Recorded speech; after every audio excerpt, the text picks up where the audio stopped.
할렐루야. 주의 이름으로 환영하고 축복합니다. 오늘 본문에 보면 우리 예수님께서 이스라엘 북부 지역 갈릴리 지역에서 흔히 일어날 수 있는 하나의 사건을 통해서 기도에 대해서 말씀을 하고 있습니다. 어떤 신학자는 기도는 우리 하나님께서 믿는 자에게 주시는 최고의 선물 가운데 하나이다, 이렇게 표현하기도 합니다. 당시 이스라엘 나라는 낮에는 너무 뜨거웠어요. 그래서 여행하시는 분들이 해가 지고 밤 늦게 이렇게 이동을 하는 그런 삶을 살았다고 합니다. 근데 오늘 본문을 보면 어떤 한 사람이 하필이면 한밤중에 친구의 집을 방문하게 됩니다. 그러면서 무척 배가 고팠습니다. 그런데 문제는 뭡니까? 친구에게 줄 먹을 것이 없는 거예요. 지금처럼 냉장고가 있는 것도 아니고. 자, 그래서 이 사람은 자기의 집에 찾아온 친구를 위해서 한밤중에 이웃집에 가서 떡 3덩이를 구하게 되는 그런 내용을 하고 있죠. 그 5절을 보십시오. 또 이르시되 너희 중에 누가 벗이 있는데 밤중에 그에게 가서 말하기를 벗이여 떡 3덩이를 내게 구워달라. 예. 하필이면 초저녁도 아니고요, 한밤중에 가서 이웃집을 두드리고 떡을 구할 수가 있습니까? 그런데 우리가 이 장면을 조금 이해하기 위해서는 당시 이스라엘 사람들의 그 생활 방식에 대해서 아실 필요가 있습니다. 자기 집에 손님이 오면 누가 오든 간에 반드시 잠을 재워드리고 먹을 것을 주어야 된다고 합니다. 이것이 당연한 그 당시의 정서였다고 합니다. 오히려 우리 집을 방문해 주셔서 감사합니다, 이렇게 감사하는 마음을 가졌답니다. 그러면서 하는 말이 내가 당신에게 선을 베풀 수 있는 기회를 주셔서 너무나 감사합니다. 그런 마음으로 집주인은 친구를, 손님을 맞이한다고 합니다. 그리고요, 그 손님에게 잠을 재워드리고 먹을 것을 주는 것은 그 당시에 당연한 당시의 상황이었습니다. 그런데 오늘 본문을 보시면 5절을 보시면 하필이면 이 손님이 밤중에 오셔가지고 떡을 구하러 이웃집에 가게 되는데 5절을 보면 밤중에라는 단어가 나오잖아요. 밤중에. 원문에 보면 초저녁이 아니고요, 그의 자정 12시가 다 되어서 이런 의미를 가지고 있습니다. 여러분 한번 생각해 보십시오. 그나마 오늘을 살아가는 우리들이 초저녁에 손님이 오면 그래도 반갑게 맞이할 수가 있어요. 아직 잠을 안 자고 있으니까. 그런데 한밤중에 고나게 잠을 자고 있는데 손님이 오면 누가 우리 집 문을 두드리면 어떻습니까? 화가 나죠. 짜증이 나기도 합니다. 예, 똑같아요. 그 당시에도 한밤중에 이웃이 문을 두드리는 것 자체가 하나의 신뢰였습니다. 그래서 우리 신학자들은 이 한밤중이라는 시간을 어떻게 표현하냐면 낮이 아니고 밤이기 때문에 밤은 도둑의 시간이다, 이렇게 표현합니다. 그래서 우리 집에 필요를 도움을 구하는 사람이 온다 할지라도 이 한밤중만큼은 합법적으로 도움을 주지 않아도 된다는 거예요. 그 당시의 상황을 들여다보면 이웃집에 가서 떡을 구하는 이 사람, 과연 떡 3덩이를 구할 수 있겠습니까? 없겠습니까? 현실적으로는 불가능하다는 거죠. 이웃집에 떡이 있을 수도 있고 없을 수도 있고, 혹여 있다고 할지라도 집주인이 문을 열어줄지 아닐지 아무도 장담하지 못한다는 거예요. 그래서 오늘날 저와 여러분들이 하나님께 간구하는 이 기도도 마찬가지입니다. 기도의 내용을 떠나서 우리가 어떤 기도를 드려도 하나님 보시기에는 모두가 불가능하다는 거죠. 불가능한 기도. 때로는 우리의 기도가 응답될 수도 있지만 때로는 응답되지도 않습니다. 아예 하나님께서 작정하고 응답을 안 해주셔도 돼요. 근데 중요한 것은 뭐냐면 이 기도 자체가 사실은 사람이 하나님께 무언가를 구한다는 것 자체가 엄밀히 따지면 오늘 떡 세 덩이를 구하는 이 사람과 같이 불가능한 일에 도전하는 것과 같다는 거죠. 그런데 이때 떡을 빌리러 갔지만 현실적인 문제가 발생이 됩니다. 우리 다 같이 한번 7절, 본문 7절을 함께 읽습니다. 시작. 그가 안에서 대답하여 이르되 나를 괴롭게 하지 말라. 문이 이미 닫혔고 아이들이 나와 함께 침실에 누웠으니 일어나 내게 줄 수가 없노라 하겠느냐. 아멘. 자, 잘 보십시오.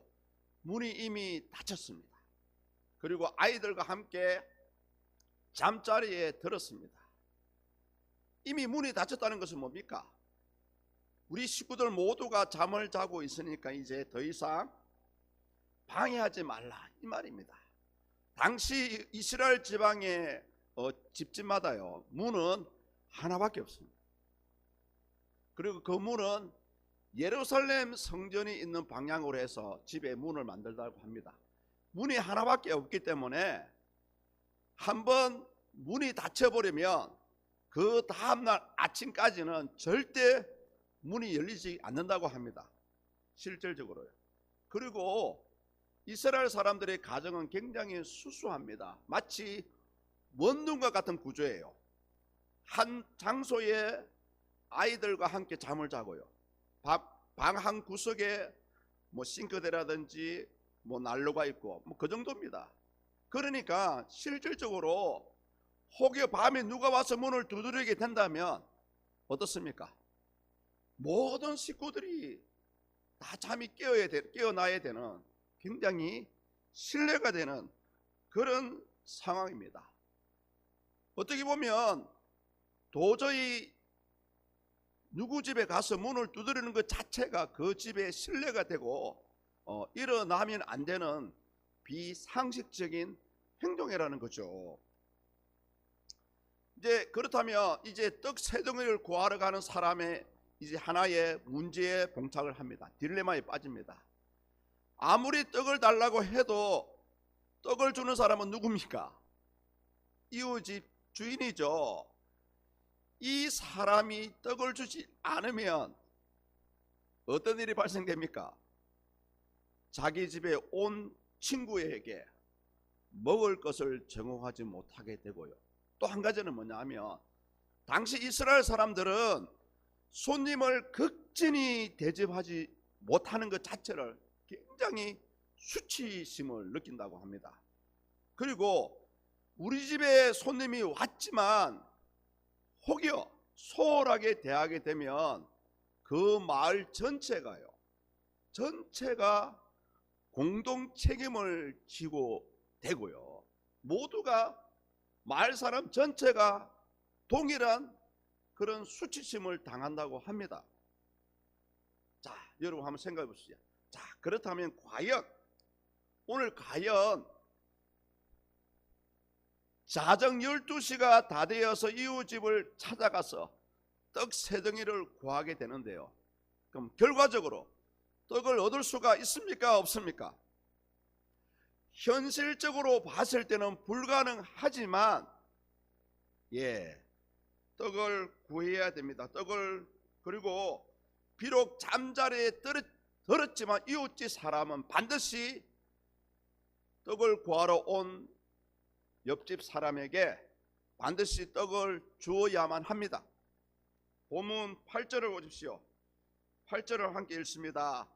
내가 너희에게 말하노니 비록 벗됨으로 인하여 서는 일어나서 주지 아니할지라도 그 간청함을 인하여 일어나 그 요구대로 주리라. 아멘입니다. 예. 친구 사이가 아무리 가까워도 떡을 줄 수 없는 상황이고 떡을 주지 않아도 되는 시간입니다. 그러나 그 간청함을 인하여서 반드시 떡을 줘야 됩니다. 이 간청한다는 이 단어 속에는 크게 두 가지 의미가 들어가 있죠. 한 가지는 뭐냐 하면 수치를 모르다, 수치를 피하다, 이런 말입니다. 그러니까 우리 집에 도움을 구하러 온 사람에게 떡을 줌으로 해서 수치를 피하는 것이 그 간청함으로 인하여라는 그런 의미를 가지고 있습니다. 또 한 가지는 뭐냐 하면 이 간청한다는 말 속에는 뻔뻔하다, 이런 의미가 들어가 있어요. 그러니까 아무리 밤 12시라고 할지라도 내 집에 찾아온 손님을 위해서 이웃집에 가서 아주 뻔뻔하고 고집스럽게 떡을 구하게 되면 결국은 떡을 얻을 수 있다는 거죠. 이 말이 그 간청함을 인하여라는 그런 의미를 가지고 있습니다. 누가복음 18장 7절에 보면 이런 말씀이 나와요. 내가 너희 하물며 하나님께서 그 밤낮 부르짖는 택하신 자들의 원한을 들어주지 아니하시겠느냐, 그들에게 오래 참으시겠느냐. 성도님들, 사실은 오늘 이 장면의 이야기는 떡을 얻기가 불가능한 상황임에도 불구하고 결국은 떡을 얻었다는 것을 우리에게 보여주고 있습니다. 사람이 하늘의 하나님께 무언가를 구한다는 것 자체가 사실은요 불가능하죠. 어쩌면 아주 뻔뻔스러운 이야기입니다. 영생을 주시기 위해서 아들 예수 그리스도를 우리에게 보내주셨음에도 불구하고 그 하나만 해도 좋은데 우리 사람은 하나님께 무언가를 구해야 되잖아요. 그래서 오늘 이 장면을 통해서 우리는 한 가지 교훈을 얻습니다. 아무리 불가능한 일이라 할지라도 사람의 생각과 지각과 이치로 따졌을 때에 안 되는 일입니다. 그럼에도 불구하고 성경은 그것을 구하라고 하는 거죠. 구하라고 하는 겁니다. 가난한 자는 이 가난에서 벗어나기 위해서 구해야 됩니다. 믿음이 없는 분은 믿음을 위해서 구해야 되고요. 질병에 걸리신 분들은 이 질병이 치유되기를 하나님께 구해야 됩니다. 구하는 자에게 주신다는 거죠. 구하는 자에게 능력을 베풀어 주신다는 거죠. 오늘 이 얘기가 그거예요. 한밤중에 떡을 구할 수 없지만 현실적으로는 불가능하지만 구한다면 그 일이 이루어진다는 것을 우리에게 보여주고 있습니다. 그래서 우리가 이 장면을 통해서 과연 예수님의 의도가 어디에 있습니까? 우리 본문 9절과 10절에 보면 예수님의 의도가 잘 나와 있죠. 제가 한번 읽어드려 보겠습니다. 내가 또 너희에게 이르노니 구하라 그러면 너희에게 주실 것이요 찾아라 그러면 찾아낼 것이요 문을 두드리라 그러면 너희에게 열릴 것이니 구하는 이마다 받을 것이요 찾는 이는 찾아낼 것이요 두드리는 이에게는 열릴 것이니라. 아멘. 사실 오늘 이 이야기는요 예수님이 굉장히 중요하게 생각을 하셨기 때문에 두 번째 반복된 이야기입니다. 초기 갈릴리 지역에서 초기 사역을 하셨을 때에 이 말씀을 하셨고요. 마태복음에 나오죠. 그리고 누가복음에 재차 유대 지방으로 내려오셔 가지고 이 말씀도 한 번 더 하셨습니다. 그리고요 구하고 찾고 이 두드리는 것 자체가 너무나 소중하다는 것을 우리에게 보여주고 있습니다. 예수 믿는 자라면 이러한 삶을 살아가야 된다는 거죠. 성도님들, 여러분 하나님 믿습니까? 아멘입니다. 예수님 믿어요? 아멘입니다. 그렇다면 자, 또 이런 질문 들어보겠습니다. 하나님의 전능하심을 인정하십니까? 아멘입니다. 하나님의 전능하심과 하나님의 살아계심을 인정하는 분들은 기도해. 나에게 필요를 구해야 한다는 거죠. 반대로 생각해 볼게요. 만약에 하나님께 나의 필요를 구하지 않는다면 이것은 하나님의 전능하심을 인정하지 않는 행동입니다. 하나님의 살아계심을 믿고 따르는 분들은 반드시 구하고 찾고 두드리는 이런 기도의 삶을 살아가야 한다는 것입니다. 그 원문에 보니까요, 구하고 찾고 이 두드리는 이 형태가 단지 일회적인 그런 형태로 기록된 것이 아니고 현재형으로, 현재 진행형으로 기록이 되어 있습니다. 그러니까 우리가 어떤 기도를 하나님께 드리든 어떤 소원을 하나님께 아뢰든 간에 10번이고 100번이고 1000번이고 10,000번이고 하나님이 응답하실 때까지 우리는 구해야 한다는 것입니다. 설사 우리의 간구하는 이 기도가 응답되지 않는다고 할지라도 우리는 구하라는 거죠. 그 내용이 어디 나옵니까? 다니엘서에 나오잖아요. 사드락과 메삭과 아벳느고가 왕의 신상 앞에 절하지 않자 펄펄 끓는 풀무불 속에 던지게 됩니다. 풀무불 앞에서 느부갓네살 왕이 마지막으로 사드락과 메삭과 아벳느고가 이제 마지막이다, 한 번만 내 신상 앞에 절을 하면 너희를 살려주겠다, 그렇게 했을 때에 이들이 뭐라고 합니까? 왕이여, 우리는 왕의 신상 앞에 절을 할 수 없습니다. 설사 하늘의 하나님께서 우리를 살려주지 아니하신다 할지라도, 그리하지 아니하실지라도 왕이여, 우리는 왕의 신상 앞에 절할 수 없나이다. 결국은 사드락과 메삭과 아벳느고가 불 속에 던져졌잖아요. 얼마나 풀무불이 셌던지 이 세 사람을 던지던 병사들이 같이 타 죽었습니다. 그런데 잠시 후에 어떤 일이 벌어졌습니까? 분명히 세 사람이 풀무불에 던져졌는데 밖에서 봤을 때 네 사람이 보이는 거예요. 왕이 봤을 때 한 사람은 마치 신의 형상과 같더라. 깜짝 놀래가지고 사드락과 메삭과 아벳느고야 나오너라 하니 이 세 사람이 풀무불에서 살아나왔는데 그 옷에 불에 탄 냄새조차 없이 온전하게 살아서 나왔지 않았습니까? 성도님들, 우리 하나님을 굉장히 가볍게 생각하시면 안 됩니다. 우리 예수님 능력이 많으신 분입니다. 그래서 저와 여러분들은 우리의 집요함과 끈질김과 열정을 가지고 하나님께 내가 필요한 것을 구해야 되는 겁니다. 설사 그 기도가 바로 응답이 될지 안 될지는 몰라요. 10년이 걸릴지 20년이 걸릴지 아니면 평생도록 기도만 하다가 이 세상의 삶을 마감할지 아무도 모릅니다. 그러나 그리하실지라도 내 기도를 참아 들어 응답하지 아니한다 할지라도 우리는 하나님께 기도해야 된다는 거죠. 오늘 예수님 말씀이 그 말씀입니다. 이 9절과 10절의 말씀이 구하고 찾고 두드리면 내가 반드시 응답하겠다는 예수님의 약속이 들어가 있는 겁니다. 성경에도 우리 사람은 언제나 연약합니다. 부족합니다. 오늘 이 믿음이 있다가도 내일 하루아침에 믿음을 까먹기도 하고요.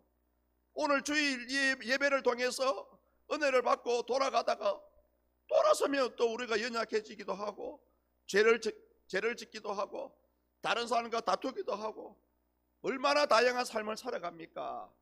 이런 우리의 연약함을 이기기 위해서 결국은 하나님께 날마다 기도하는 그런 기도의 자리가 있어야 한다는 것입니다. 마지막으로 예수님은 성도들이 진정으로 구해야 하는 것이 무엇인지를 13절을 통해서 말씀하고 있습니다. 다 같이 자막을 보시고 읽습니다. 시작. 너희가 악할지라도 좋은 것을 자식에게 줄 줄 알거든 하물며 너희 하늘 아버지께서 구하는 자에게 성령을 주시지 않겠느냐 하시니라. 아멘. 구하고 찾고 두드리라고 이 말씀하신 후에 갑자기 마지막에 성령을 구하라고 하십니다. 왜 하필이면 성령을 구하라고 하실까요? 너희에게 돈을 주겠다, 건강을 주겠다, 뭡니까? 화평을 주겠다, 그런 말씀이 아니고 성령을 주겠다고 하십니까? 여러분 잘 들어보십시오. 성령 하나님은요, 성령은요, 저와 여러분들에게 필요한 모든 것이 이 성령 안에 들어가 있습니다. 마치 우리 인생의 모든 문제를 해결할 수 있는 마스터 키와 같은 분이 바로 성령이십니다. 그래서 예수님께서 우리 사람에게 가장 필요한 것이, 기본적으로 있어야 되는 것이 바로 성령이라고 말씀을 하시는 거예요. 물론 성령을 받았는지 안 받았는지 잘 모릅니다. 그러나 우리가 예수님을 믿고 섬기는 순간 저와 여러분 마음속에는 이미 성령께서 들어와 계십니다. 그런데 중요한 것은 뭘까요? 우리가 교회를 다니지만 아직까지도 교회를 다니기 전에 우리의 연약함이 불현듯 우리의 생활 가운데, 말투 가운데, 행동 가운데 나오지 않습니까? 저 역시 예외가 아니더라고요. 하나님의 은혜를 받아서 많이 변화되었다고 생각을 하면서도 막상 집에서는 그게 잘 안 되더라고 보니까요. 너무나 죄송합니다. 어찌되었든 성령이 왜 필요하냐?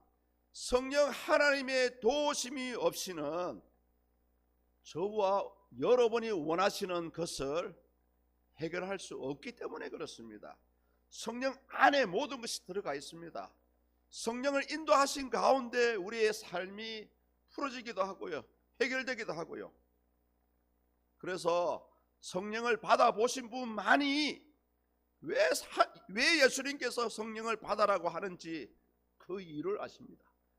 마지막으로 예수님께서 500명이 보는 제자들 앞에서 하늘로 올라가실 때에도 마지막으로 무엇을 하셨습니까?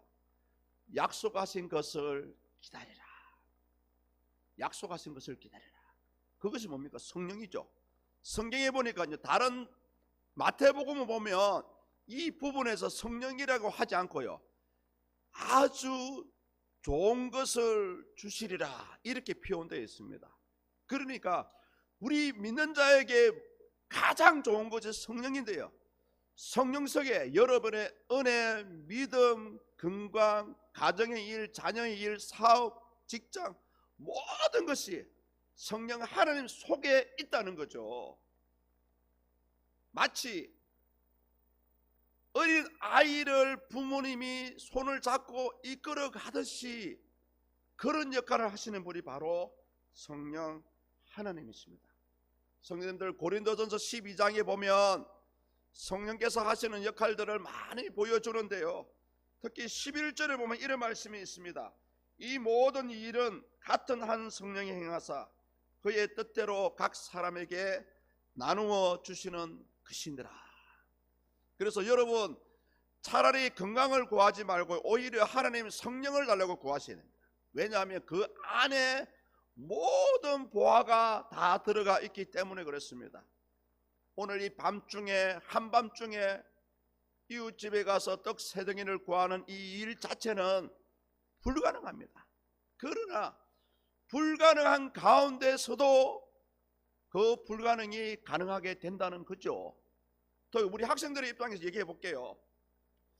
아무리 열심히 공부를 하는데 공부를 하는 것만큼 성적이 잘 안 나와.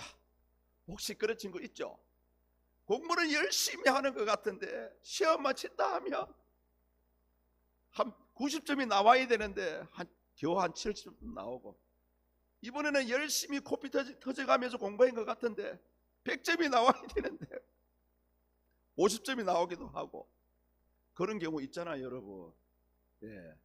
그때 그래서 우리 학생들도요, 시험 치시기 전에 꼭 마음속으로 그런 기도를 하세요. 선생님이 시험지를 나눠줄 때 성령 하나님 이 시간 도와주셔서 나에게 도움을 주세요. 생각나게 하시고 기억나게 하시고 내가 공부한 거 다 생각나게 하시고 기억나게 하시고, 그런 도우심을 구할 때에 우리 하나님께서 여러분의 필요를 도와주신다는 거죠. 실질적으로요, 특히 우리 농사 지으신 분들은 더 잘 알 것입니다. 농사를 부지런히 짓고 감자를 열심히 심어도 그 결과물은 어디에 있습니까? 하늘에 있죠. 하나님께 있다니까요. 비를 주시는 분도 하나님이십니다. 바람을 불어주시는 분도 하나님이십니다. 자, 그렇다면 우리는 어떻게 해야 됩니까? 열심히 벼를 심어놨고 열심히 감자를 심어놨고 뭐 해야 됩니까? 기도해야지. 하나님 도와주세요. 아무리 농사를 잘 짓는 사람이라 할지라도, 아무리 올해 풍년을 맞이했다 할지라도 내년에도 동일한 풍년을 받을 것이다, 우리가 확신할 수 있습니까? 아무도 모릅니다. 아무도 몰라요. 태풍이 와서 휩쓸어 갈 수도 있고, 비가 너무 많이 내려가지고 벼가 썩을 수도 있고, 감자가 햇빛 때문에 아니면 추위 때문에 녹든지 얼어버리든지 죽을 수도 있고, 아무도 모릅니다. 그래서 여러분, 오늘 이 본문의 말씀은 한마디로 뭐라고 합니까? 구하면 주겠다는 거죠. 하나님께서 여러분이 구하면 준다는입니다. 준다는데 왜 안 구합니까? 이제 오늘부터 이 기도의 의지를 가지시고 우리 성도님들에게 필요한 것을 구하십시오. 제가 앞에서 말씀드렸습니다. 믿고 구하는 것은 하나님의 살아계심과 하나님의 전능하심을 인정하는 것입니다. 반대로요, 구하지 않는 것은 하나님의 전능하심을 부정하는 것입니다. 그래서 사무엘 선지자가 뭐라고 합니까? 내가 기도를 쉬는 죄를 범하지 않겠노라, 이 말을 했잖아요. 그래서 기도하지 않는 것 자체가 죄라는 거죠. 주의 전에 나와서 기도할 수 있으면 너무 좋고요. 제가 그래서 그 말씀 드리잖아요. 하루의 일과를 마무리하실 때 꼭 5분이든 10분이든 1분이든 간에 누워서라도 하나님, 오늘의 삶을 간섭해 주셔서 감사합니다, 이렇게 주무시면 되는 거예요. 예.